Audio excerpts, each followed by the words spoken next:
Hello, everyone, and welcome to Immigration and Jobs Talk Show. I'm Napasa Pradhan, and I'm going to be your host for today. And it's going to be a fun webinar because we are going to discuss about major hurdles in US immigration. But before I tell you more about the topic and also about the guest who's going to join us, I have this important disclaimer to read out.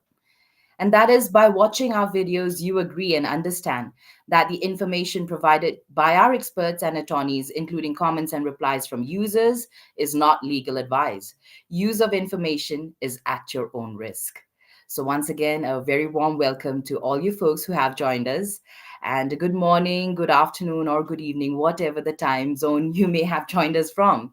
Yes, thank you so much. And like I was saying, today's topic of discussion is major hurdles in US immigration and how can you overcome the challenges is what we're going to discuss in today's webinar, which is going to go on for about an hour. And friends, we are streaming live right now, not only on YouTube, but also on LinkedIn, Facebook, and Twitter. So thank you so much, all you folks, for joining us. And if you have any questions related to immigration, and especially, with the topic of discussion today, it'll be very nice to have your questions because we are going to have our expert join us, and she is none other than our very regular guest. She is Attorney Prashanthi Reddy, and she has been practicing immigration law for over 27 years and counting. So, very lovely to have you with us today, Prashanthi, once again. Thank you so much for joining us. Sorry, Prashanthi, you're muted. Just, Oh, sorry. it's okay. So good to have you. Thank you for joining us. We can hear you now. Can you hear me? Yes, we can hear you. Okay, I wasn't muted. I don't know what happened. Yeah, Okay. as I was saying, it's great to be here again. Thank you, Prashanthi, and I'm looking forward for a very insightful webinar, and hopefully, it's going to be very helpful for the audience out there who have joined us today. Thank you so much. So today's topic: major hurdles in U.S. immigration. This is a topic of concern, definitely, and a challenge faced by many immigrants out there. So, Prashanthi, what can viewers out there expect from us today? Well, we'll talk about what the topic says. What are the challenges that are faced by immigrants? What are the challenges faced by USCIS? What are the political challenges? What, if any, are the solutions to these problems? And also some common mistakes that immigrants tend to make while filing their application. So I think these are the things that we'll cover today. Absolutely. But before we dive into the topic further, about the second selection round announcement for fiscal year 2025 H1B cap, I think we have to talk about that since we always have people asking. I think before people ask today, it's our turn now to let them know. So, what do you have to say about this? USCIS recently announced a second selection round for the fiscal year 2025 H1B cap. So, maybe if you could explain a little bit, what this means for applicants out there and how they can improve their chances, maybe if they have any.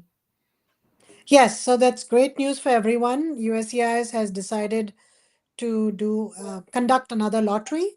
The reason why USCIS has decided to conduct another lottery is because the applications that were previously selected, not everyone filed for their H1.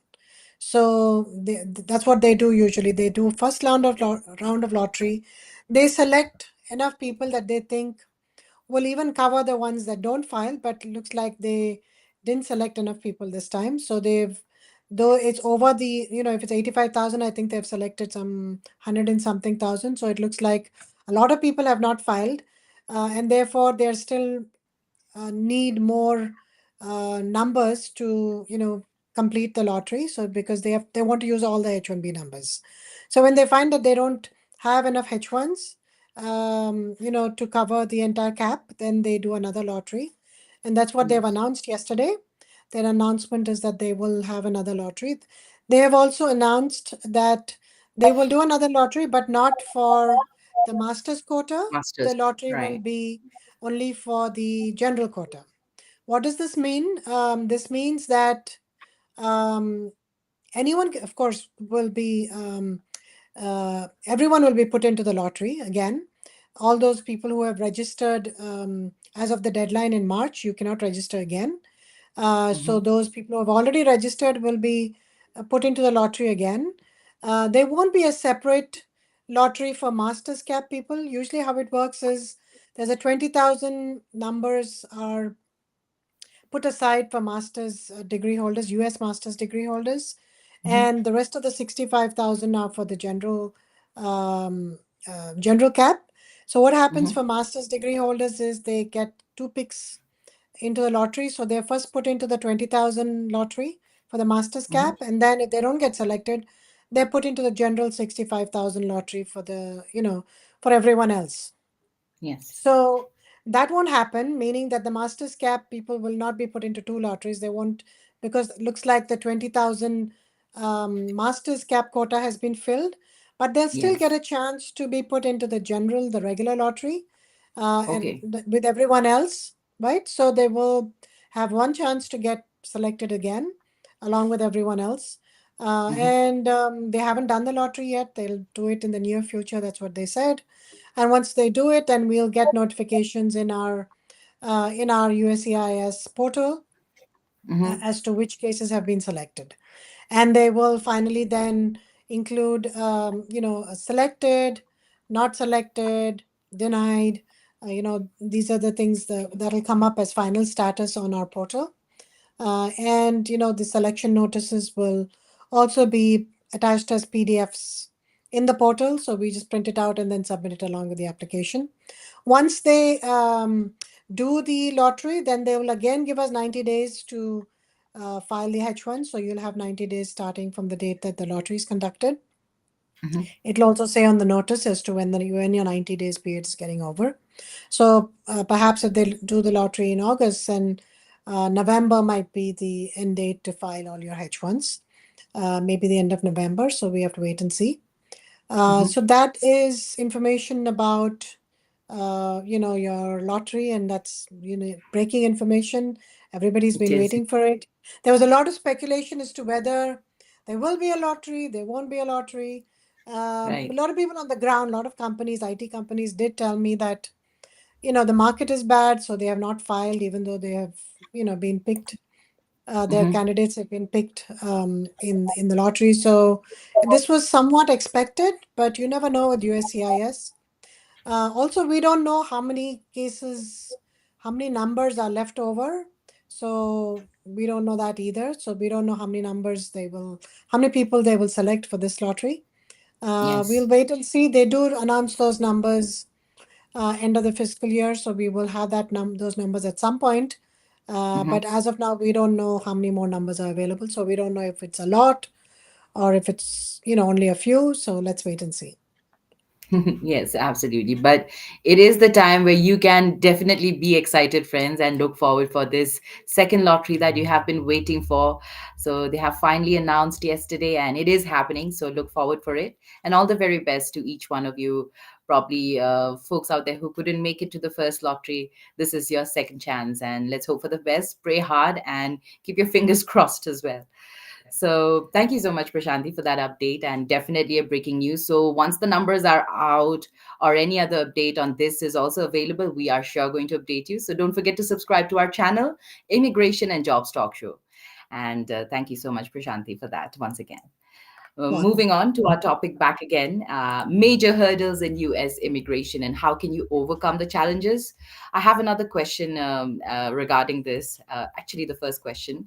So, Prashanti, if you could tell us, what are some of the common cultural adjustments and challenges that new immigrants face, when moving to the United States, and how can they prepare for these challenges? Right. So a lot of immigrants, of course, there will be cultural language barriers, which put immigrants at a disadvantage because they don't have enough information sometimes. They don't have the resources. They don't know where to go, who to ask. They don't have an idea as to what the law is. So those are always challenges that immigrants face. So one of the primary challenges immigrants face and entrepreneurs face also is the presence of as you were saying, cultural and language barriers. So now always navigating a new culture, understanding, what the local, for a businessman, understanding what the local business practices are, Hmm. communicating properly in a language that is foreign to them can be daunting. However, many immigrant entrepreneurs do adapt and are able to scope the market out and find their market share and communicate quite effectively. Luckily for Indian nationals, English is not an issue, so they face less cultural or language barriers when compared to people from other countries where Language. English is not their main language. Hmm. However, there are many, even for them, there are many organizations, there are many immigration attorneys that you can contact who might speak your language. There are a lot of resources online that can help you, overcome these cultural and language barriers. I think in addition to this, limited access to finances is also another problem that a lot of immigrants face. Especially entrepreneurs, because they don't have family here, they don't have, financial resources available here in the US. Often it's difficult for them to move their financial resources from India to the US. Um, and, that's not always possible and it's time consuming. Yes. They don't have, we see immigrants here may not immediately get a credit card because they don't have a credit history, right? And they're unfamiliar with the banking systems. They don't know how to get loans. And sometimes, if you're a non-immigrant, you may not be given a loan, like if you want to Hmm. buy a house, etc. So that's another thing that immigrants often face. They may not get student loans. Even if they do, the interest rate might be really high, as opposed to if you're a permanent resident or a US citizen, you obviously have a better access to finances and to loans. Hmm. um, However, there are options available. There's funding sources such as crowdfunding, personal banks, networking, and a lot of financial institutions do offer loans to people on a H-1B as well. So, Hmm. there are solutions out there, but there are problems as well. Yes. Also, I guess the immigration law itself is so complex that it's often confusing for a person, especially who has just arrived from, outside the country, to navigate this entire complex, immigration system. Even for attorneys, it's complex sometimes because, USCIS interprets the laws differently at different points of time. So you kind of have to guess how they'll interpret the law sometimes. And that's difficult even for professionals. So you can imagine how difficult it is, for common folk out there. Hmm. And the law itself is written, the way it's written is not easy to understand, right? So as all laws are, not sometimes written, for common people to understand, they have to be interpreted. Hmm. So that's one problem. So obtaining visas, work permits, and understanding, the legal requirements, whether you're starting a business or you've come here as a student, it's difficult. Yes. But I must say that entrepreneurs often, they are resilient. As I said, immigrants are resilient and they often find avenues, they seek legal advice, they partner with experts, they go online, they do their research. And there are also a lot of government advocacy groups that will teach or educate immigrants on what their rights are, how to file for citizenship, what to do, what not to do. So there are a lot of public engagement from USCIS as well. Hmm. Uh, Also, another challenge is maybe they have, immigrants have, people who are immigrating here, rather, I must say non-immigrants, have limited professional networks. So for them to, find out information, they don't know anyone that can help them.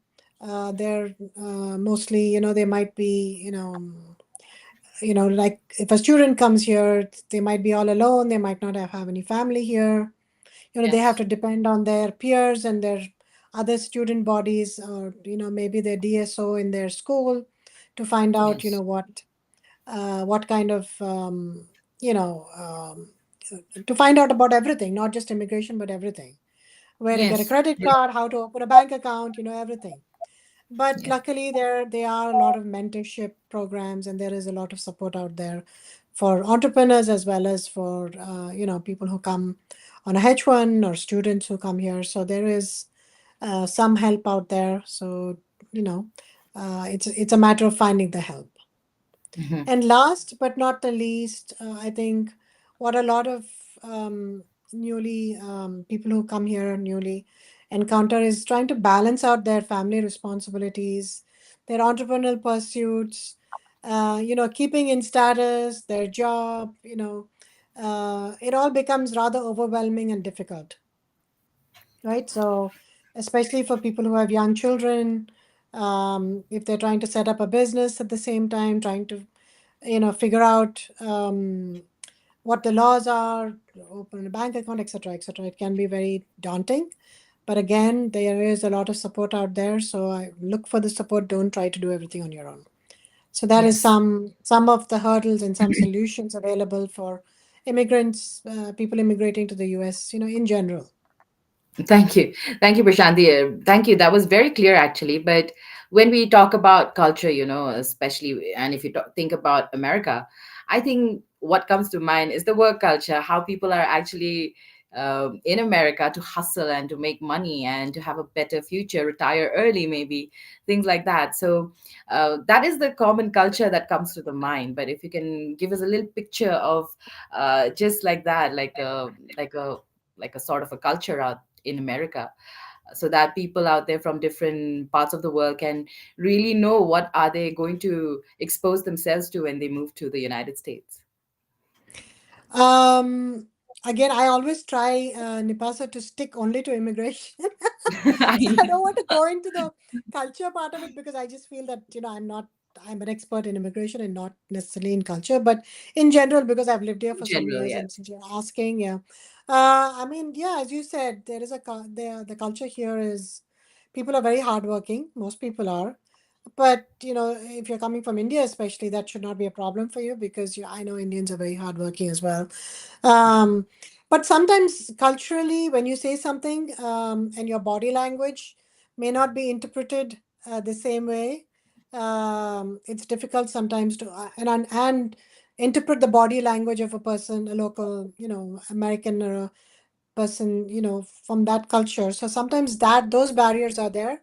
Communication barriers, I would say, even though you're speaking the same language, Yes. there are communication barriers because body language is not understood, or sometimes when something is said in a certain way, it's misunderstood.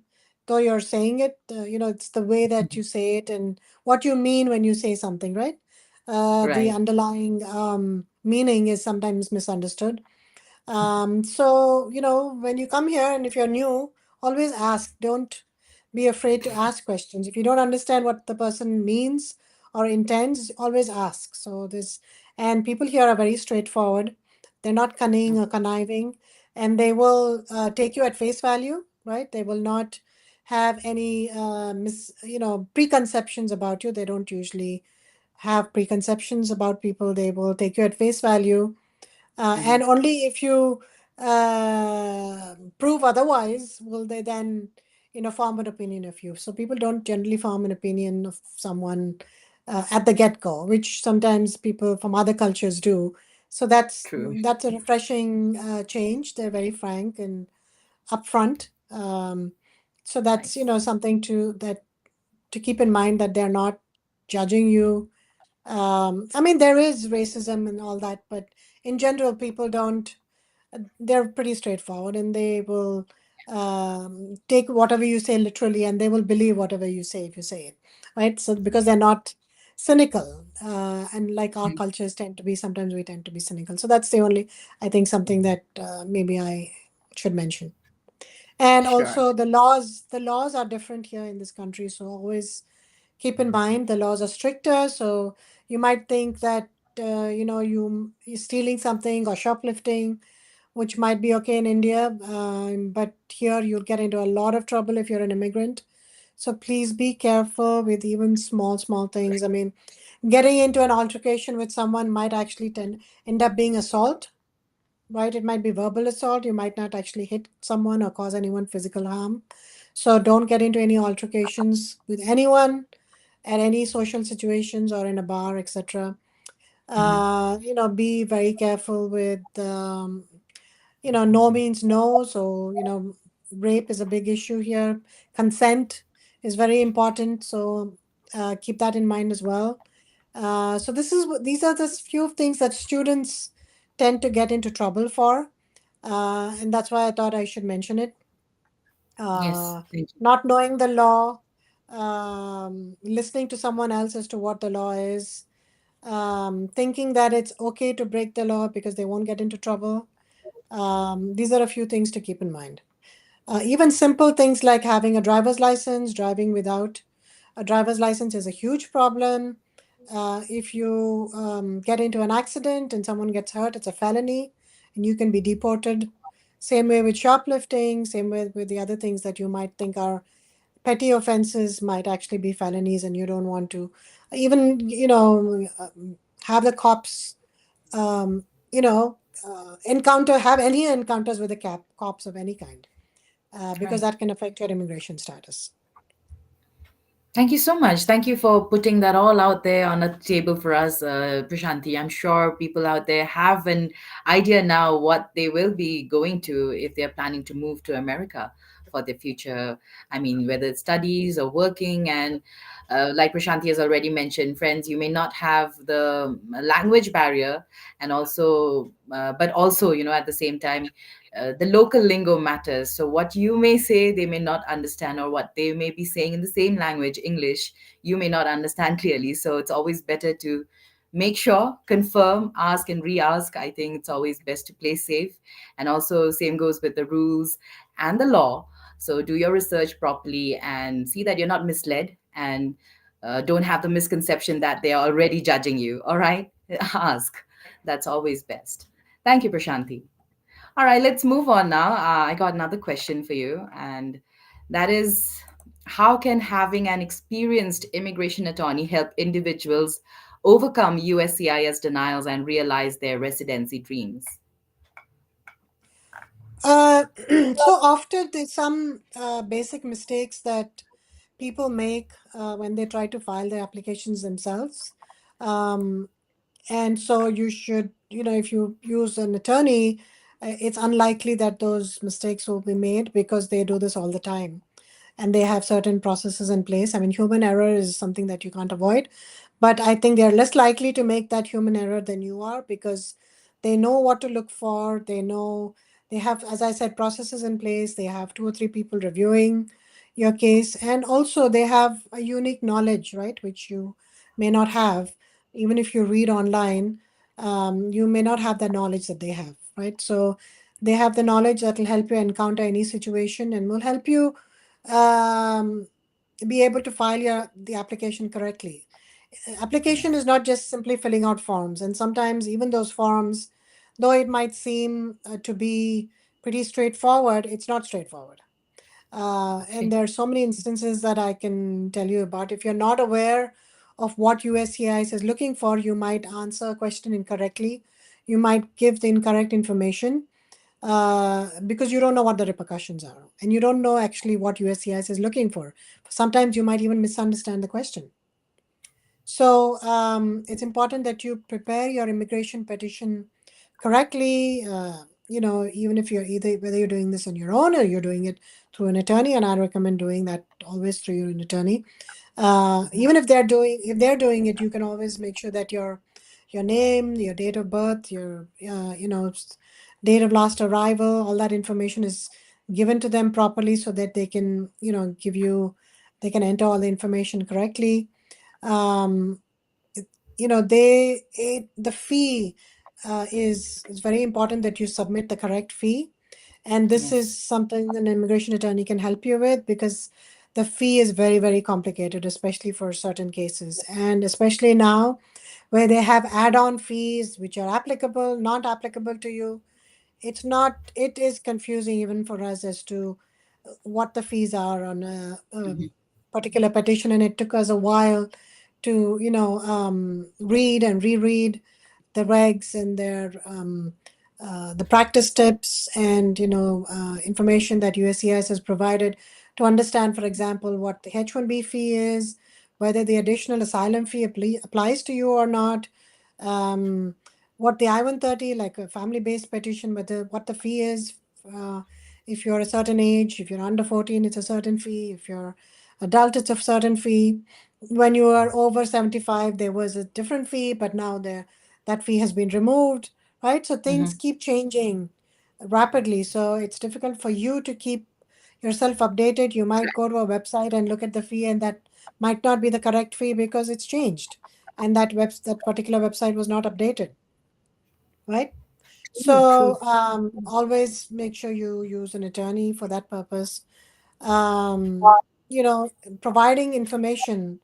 So the form sometimes asks for information, and you might think that it's not necessary to fill it out. For example, when you're filing for your green card, they ask you for 5 years of employment, 5 years um, of address proof, and oftentimes we see people even when they fill it out, when they give us the information, they don't give us the full 5 years, and we have to go back and ask Okay. them for Hmm. all the information because they don't realize why it's important and that the case can actually come back or an RFE can be sent. So incomplete filling out of application, and as human beings we tend to do that, right?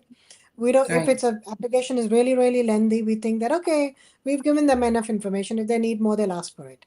So you know, that's an example of what you shouldn't do, and why you should use an attorney, because they know what has to be filled out, what is optional and what is not. Also, sending your case out to the correct address. This is also very complicated. Addresses keep changing. USCIS changes their addresses as to where to send particular cases. It's complicated as it is because depending on the type of case, depending on where you're living, there are many factors depending on which Right. your address has to go to a particular place. On top of that, they keep changing that information as well, and they keep changing the criteria based on which your petition goes to a certain address. Also, sometimes when you have documentation that needs translation and you send out untranslated documents because you do not know that you need to send out a document only in English because you don't have knowledge of the law, that will cause a problem as well. And that's Hmm. another reason why you should use an attorney. But if you're doing it on your own, make sure you send out translated documents. Hmm. Um, and supporting documents. It's sometimes difficult to know by just going to the USCIS website what supporting documents have to be submitted for each case. So again, an attorney can tell you what documents you need to support. They can review the documents. They can audit them, make sure if the documents are not correct, then they will suggest either correction of the document or they can suggest alternate documents to submit. This is also extremely important. For example, in a green card application, when you're finding a birth certificate, when you're submitting a birth certificate, the birth certificate has to be from the correct authority. And you might not know that. You might submit a birth certificate from the consulate, which is not acceptable. The birth certificate Okay. has to be registered at the time that the birth took place. If it was not registered at that time, then you have to submit secondary evidence. And all this is not necessarily there in the instructions to the form. So that's why I'm saying, filing a case on your own can be daunting. You might think it's Yes. easy, but it's not.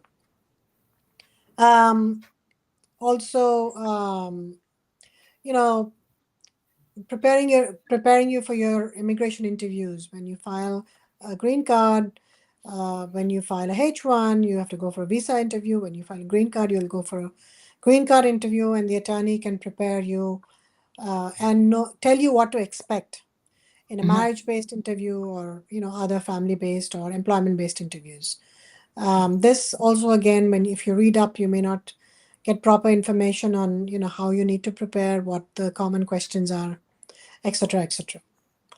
Yes. Um, in addition to that, if you've ever had prior problems with the law, an immigration attorney can advise you on how you can still apply for your H1 or for your F1 or for your green card, etc. Mhm. Even with prior issues with the law. So that's another thing, another reason why you might need a immigration attorney.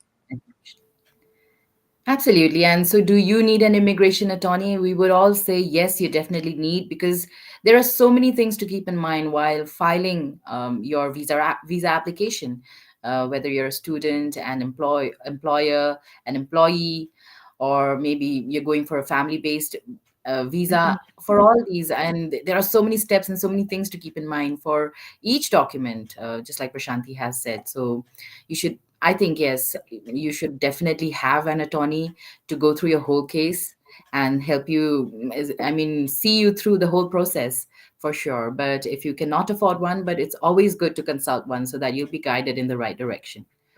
So thank you, Prashanti. And at this moment, I'll quickly say hi because we have questions from the viewers and they have been waiting for us to also take them up. Hi to Reshma, Ravi, Akbar, Shaukat, Chandra, Rag, Caroline. Very lovely to have you and also your questions. I think we should quickly take one. Let's take up Rag. Rag is asking us on YouTube. Entrepreneurs are advised to hire immigration attorneys at the inception phase and not the visa stage. What's your take on this? Yes, so that's a good. I think Rag is also giving us advice Yes. indirectly, which is good advice that it's important before you even start your business to consult an immigration attorney, especially if you want to. If you are, if you want to file a green card for yourself as an entrepreneur, or you want to file a green card or a non-immigrant work visa for your employees, it's important to know some things which, then you cannot change. Perhaps something needs to be done at the type of time of inception of your company, right? Which then will then be very difficult to do once it's incorporated, etc. Then you have to make changes. So it's a good idea. Uh, for example, in an L1 situation, if you're incorporating your company in the US, before you incorporate, you have to first ask the attorney what kind of company you need to incorporate. It doesn't matter, which state you incorporate in. What is the organizational structure of the company? Who owns the company? What is the ownership divide in the company? Who owns it? What percentage of shares are owned by say, the Indian company, or what's owned by the US company? So all that is done at the inception of the company.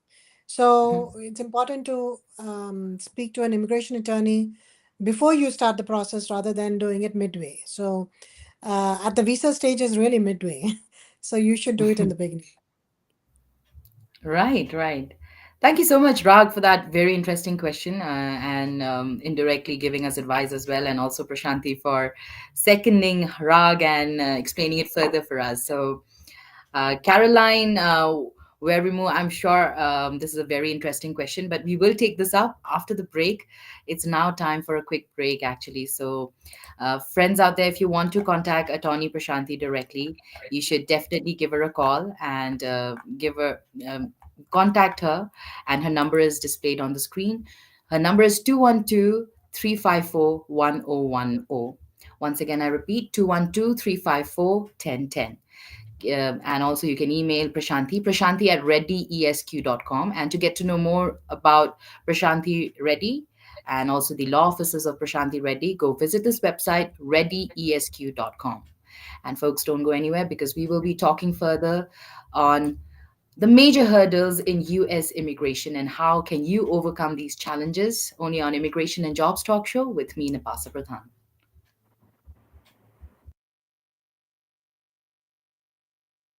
Consultant seeking a new opportunity? We offer job placement services for US citizens, green cards, EADs, and visa holders. We also sponsor various work visas like H1B, E3, TN, and green cards. 20 plus years of experience in the industry, exceptional employee benefits, highly rated by our employees, global presence with 200 plus recruiters and direct clients. Connect with us. Call us in the number 408 335 6444 or mail us at nipa@higheritpeople.com or visit our website www.higheritpeople.com.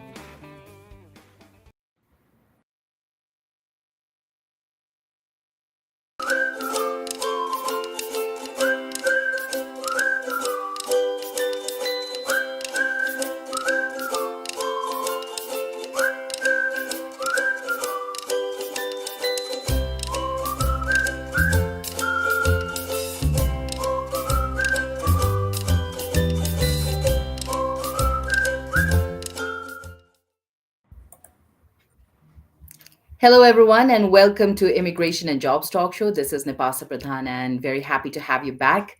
This is the second half of the webinar we're having today with attorney Prashanthi Reddy, and it's really lovely to have you with us today, Prashanthi. And today's topic of discussion is major hurdles in U.S. immigration and how can you overcome the challenges.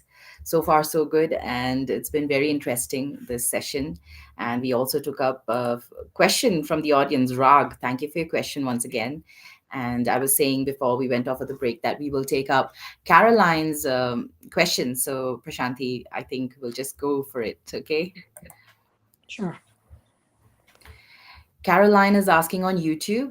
Hello, my name is Caroline. By grace of God, I am DV 2025 selected. My education certificate has my name as Caroline with a Y, while all other documents, birth certificate and PP, has my name as Caroline with an I. Please advise.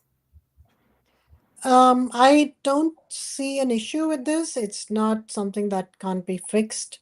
Um, you just get an affidavit. I mean, they're going to obviously follow your birth certificate. I'm presuming that would be the correct document.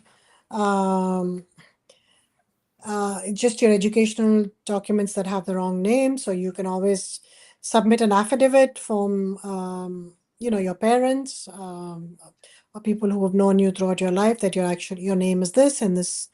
And, at the time of whatever that you enrolled in school, perhaps the name was misspelled. Mhm. An affidavit should be sufficient to overcome that. But for a DV visa lottery, especially, it doesn't matter what your educational documents say, because you don't necessarily have to submit them. You just have to submit your birth certificate and your Okay. passport, etc. So I wouldn't worry about it. Okay. So, Caroline, first off, congratulations for winning the DV lottery 2025. And there's nothing to worry about. I hope Prashanti's advice was good for you. If you have any further questions, we're here for a little more time. You can drop your question in the comments. Thank you. All right, let's move on now to another question from the audience. This is Noreen. I am a foreign educated RN and on a visitor visa. Will hospitals sponsor me? What are the options? Yeah, great question. The problem with filing a H1, so the main work visa is the H1B work visa. Unless you're from Canada or Mexico, when you have the TN. If you're from Australia, then you have the E visa that you can use. But otherwise, for everybody else, it's basically the H that you have to use. And the hospitals, if they have to sponsor you, they will have to, sponsor you on one of these visas. Narrowing it down to the H visa, they could also sponsor you on a green card directly if you're not from India or China. That could help as well by if they can file a green card in EB2 or EB3, but that might take some time. So in the interim, I don't think the filing of the green card directly will help you start working immediately. So they would have to sponsor you for some kind of a work visa. So for the Okay. H1, the problem is that if you're working as a nurse, um, the licensing requirement for nurses in most of the states in the US are an associate's degree, not a bachelor's degree. And Mhm. since the job has to require a bachelor's degree uh, in order to apply for a H1, you may not qualify for a H1. There are some exceptions. APRNs, so advanced practice nurses, require Mhm. a bachelor's degree to get a license. So, um, if you're working as an APRN, you'll be able to get a H1, and of course, you have to find a sponsor. But there are two issues here: the immigration issue, and the issue of finding a sponsor. So at least the immigration issue will be resolved. Also, sometimes if you work as a specialized nurse, such as a nurse in the cardiac unit or nurse in the emergency room, Right. um, it's a 50-50% chance of getting a H1. Sometimes you might, if you're able to show, if the hospital is able to show that they only hire nurses with bachelor's degrees. But otherwise, there's seems to be a presumption that a nurse doesn't require a bachelor's degree, because to get a license you don't require a bachelor's but only an associate. Okay. And in the industry, if it seems common to hire a person who doesn't have a bachelor's degree. So these are some of the issues that you might face. Okay. So Noreen has an update telling us more about her. I am from Pakistan and have passed NC Lex. I have only 4 months left on a visitor visa.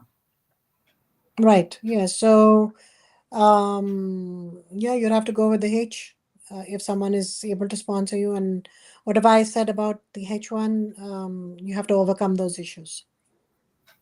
Okay. All the best, Noreen. And Caroline says, thank you. I appreciate for your assistance. Thank you, Caroline, also. Thank you. And let's move on, Prashanti, before we go on to more questions from the audience. If you could, given the rise of the encounters at the US Mexico border, maybe if you could tell us what immediate policy changes or legislative actions are necessary to modernize the US immigration system and meet labor market needs. I mean, from your point of view. Yeah, so the US-Mexico border has been a big issue, and that's a big immigration problem. Since we're talking about immigration problems, we have to talk Yes, about that we have one, to. though Yes. so I think I mean, there are a lot of organizations, nonprofits that have done research into this and have come up with some solutions. None of the solutions are obviously 100%, because it's a problem. People want to come to the US.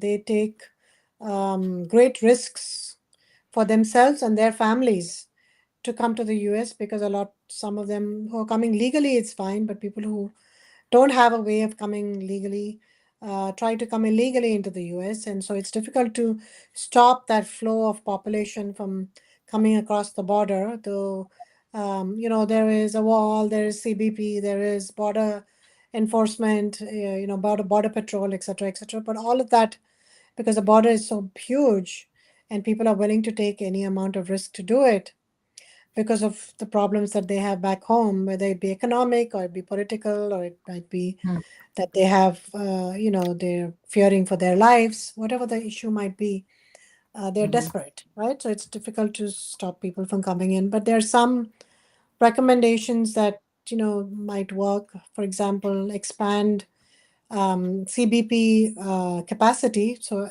CBP is Customs and Border Protection. So if you increase the number of officers and then the capacity to process asylum seekers, so people who have a legitimate concern, if you have more border patrol officers, they can come in legitimately and try to seek asylum rather than trying to cross the border illegally and getting into mhm, trouble. They're in the hands of uh, these sharks, these people who try take a lot of money and promise that they can help them cross the border illegally, and then either well, we've seen so many immigrants die that way, because these people don't care about what they're doing. They only care about the money. They don't care about the safety of the passengers that they're escorting across the border. So having more immigration officers, CBP officers, can definitely help. Increasing the resources for US Border Patrol, mhm, so that they can improve humanitarian processing, transportation of migrants, overcrowding, of buses that are used to ship migrants. Um, you know, um, for that they need more money. So increasing the resources that they have, maybe establishing a center for migrant coordination, establishing a separate governmental organization to mhm, help coordinate, the efforts that the federal and the state and local authorities are doing to help support these newly arrived migrants. This will reduce the impact on local communities. So local communities will not be disturbed. They will not be, homeless people. They will not be, um, maybe immigrants using up the local resources. Then the local communities get upset, because they're impacted. So to lessen the impact on the local communities, establishing a migrant coordination body can help. Mhm. Grow federal support for case management alternatives to detention, so that everybody does not have to be detained, because there are only so many detention facilities. Maybe release people from detention as soon as possible. Maybe use trackers instead, so that people can the authorities can track you and bring you to court if required. Uh, Mhm. Revamp the entire asylum processing itself, because uh, asylum process has become so backlogged. So it's important, I think, to revamp the entire system and change the system so that the processing is faster, quicker, more efficient. A True. big, huge issue with USCIS is their backlogs, right? Clearing the True. backlogs. Immigration courts have so much backlog that it takes them a year to get their first hearing. So maybe, clearing up the backlogs, um, so that, other people don't have to go through the courts, and they can just use prosecutorial discretion to, take them out of the courts, people who don't need to go through the courts, and open up the court calendar for asylum cases. So true. Um, so there are many, many things. Um, Fund the right kind of counsel, provide free immigration counsel for people who need it, increase the way of legal immigration for people to come in legally by increasing maybe H2Bs, like, seasonal workers, agricultural workers. US needs them. So maybe make that easier, so that, your borders are more secure and people don't come in illegally. So they can come in legally by applying in their own countries, because that kind of those workers are needed anyway, right? The unskilled workers, the skilled workers, Mhm. etc. So these are a few ways that the backlog can be. I mean, the ways that you can stop the rush of people coming in at the borders. Yes. And right, very rightly mentioned. I mean, the backlogs, some dates are still stuck up to 2012, and it's a long gap. I mean, I'm sure more than a decade. And we also had the pandemic and many other natural calamities, even. Who knows, many lives were even lost. So I don't know how, but some filter process is definitely much needed. So thank you, Prashanti. And I'm sure, like, if we talk about the many ways, we will keep brainstorming and the whole day may pass by and this 1 hour may not be enough, but thank you, Prashanti. Yes. You're welcome. Also, I mean, the recent updates with Kamala Harris, potentially leading the Democratic ticket. Also, her being an immigrant, I mean, a daughter of an Indian and an African. What legal challenges do you foresee in the 2024 election, as, I mean, with regard to immigration, um, through your point of view? I am going to be very quick about this because we're running out of time, and I do want to take some questions. There have Sure. been a lot of questions in the audience. So, and again, this is a topic which can be another topic Long. for yeah, an entirely new topic, right? So, I am excited that Kamala Harris is leading the Democratic ticket. I will be worried if Trump is elected. Simply, I don't care about people's political views but from the immigration point of view, it is something to worry about if the Republicans come back into power. So that's my main concern, uh, because they will make getting visas more difficult. They will make getting green cards more difficult. They will make getting H1s more difficult, like they have done. Like Trump has done in his previous four Previously, yes. years. And the Republicans are also saying that they intend to do it. So they have made their intent very clear. So we will definitely face a lot of legal challenges where USCIS is concerned, where all the other agencies are concerned. And we will have to go litigate a lot more, I think, if Trump comes back, because he will try to do everything possible, constitutional, unconstitutional, Hmm. to close the gates and allow less people in and make it more difficult for people who are already within the US also. So I think a lot of lawsuits will be filed.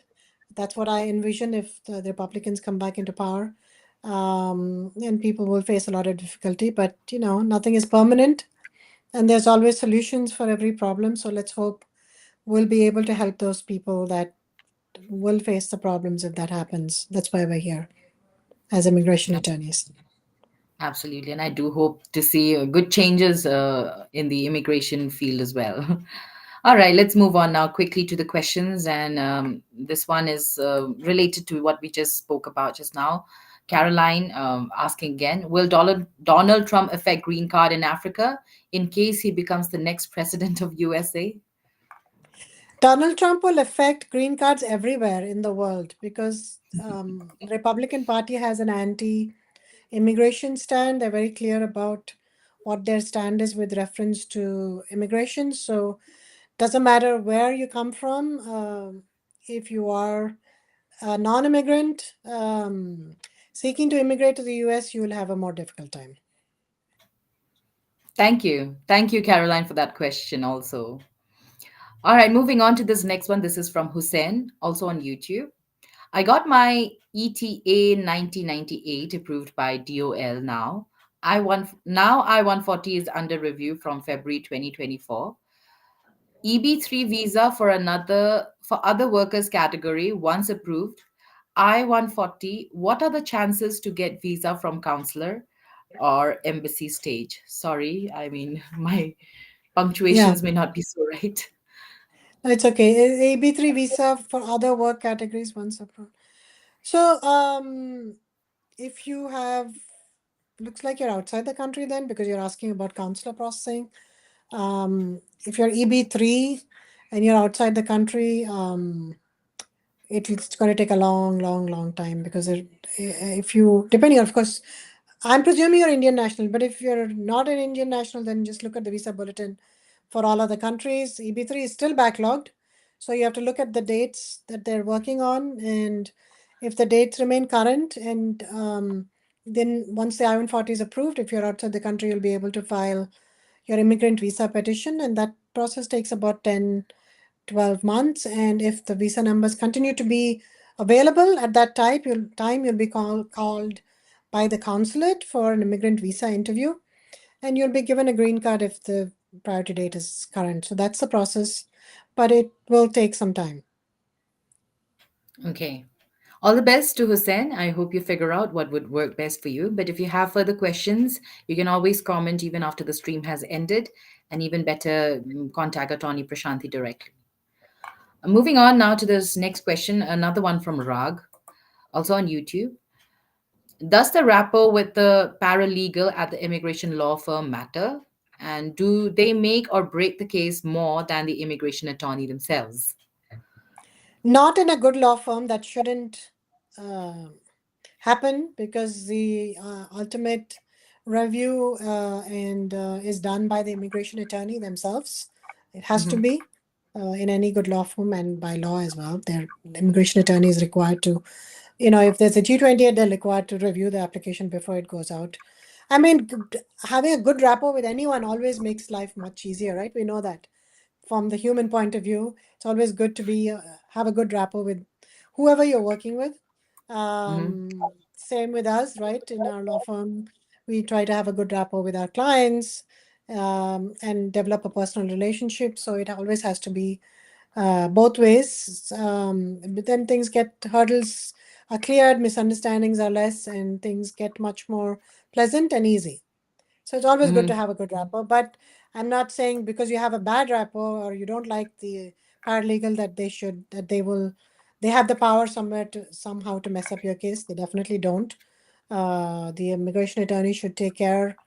of the issue and should file your case properly. And if you're unsatisfied with that law firm, then you should change your law firm.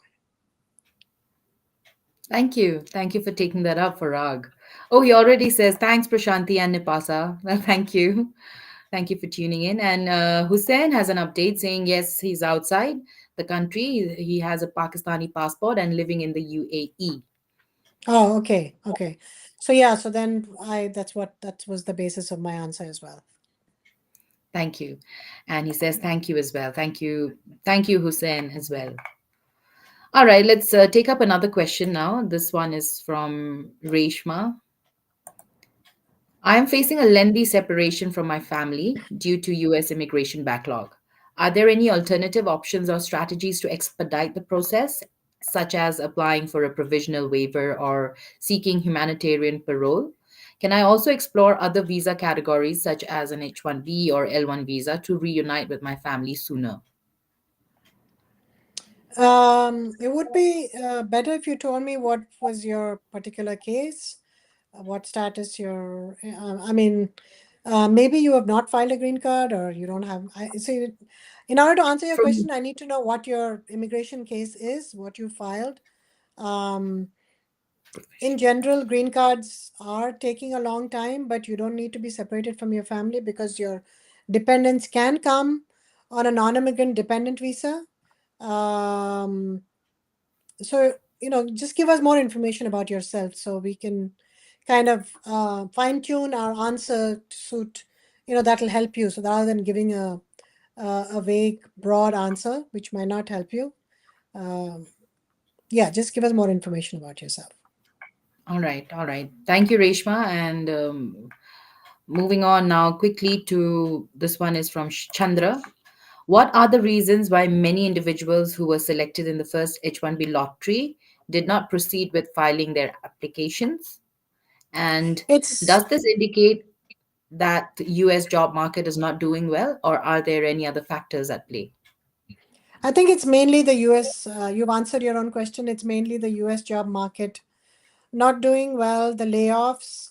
IT companies, as you know, take up most of the cap cases, and the employers, it's not the individuals so much, but the employers are not willing to file the H1 because maybe they don't see that they'll be able to place the candidates once they come into the US. If the market was doing well, they usually bring in the candidates and they're able to, they've already placed them or they're able to place them pretty quickly um, into the market. So, yes, it is, the job market is the most important factor. I don't think there are any other factors at play here. Okay. Thank you for answering, Chandra, and thank you for your question, Chandra.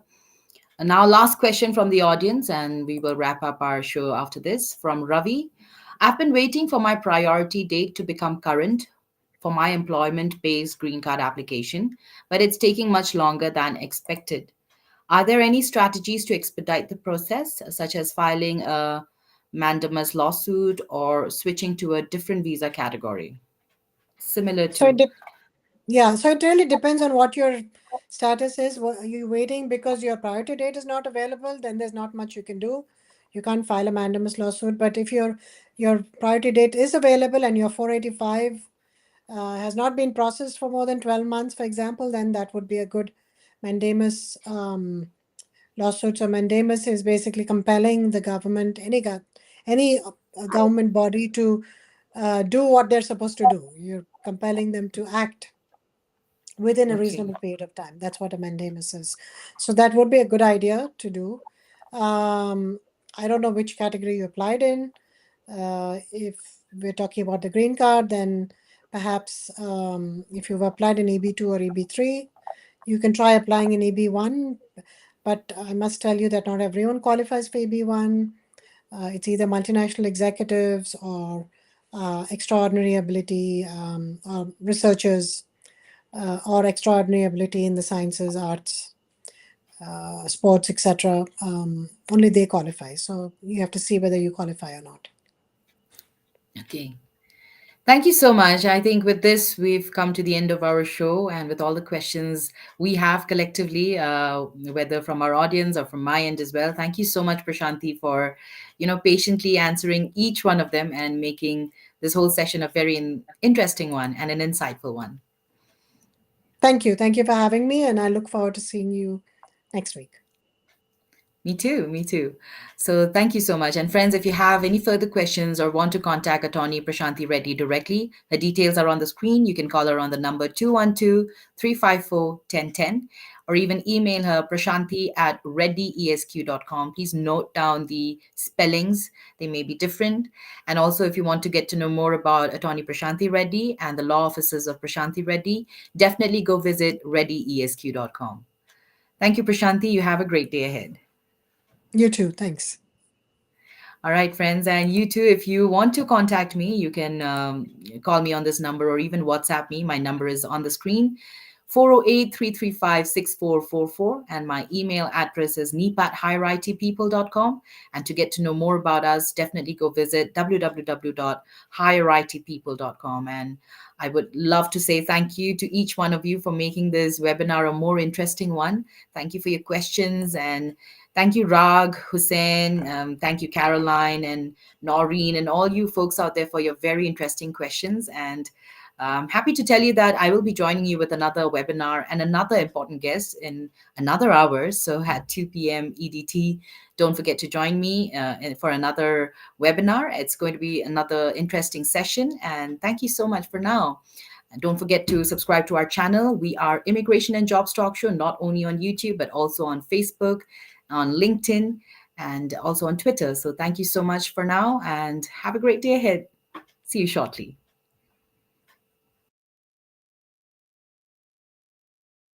Consultant seeking a new opportunity? We offer job placement services for US citizens, green cards, EADs, and visa holders. We also sponsor various work visas like H-1B, E3, TN, and green cards. 20 plus years of experience in the industry. Exceptional employee benefits. Highly rated by our employees. Global presence with 200 plus recruiters and direct clients. Connect with us. Call us in the number 408-335-6444 or mail us at neep@higheritpeople.com or visit our website www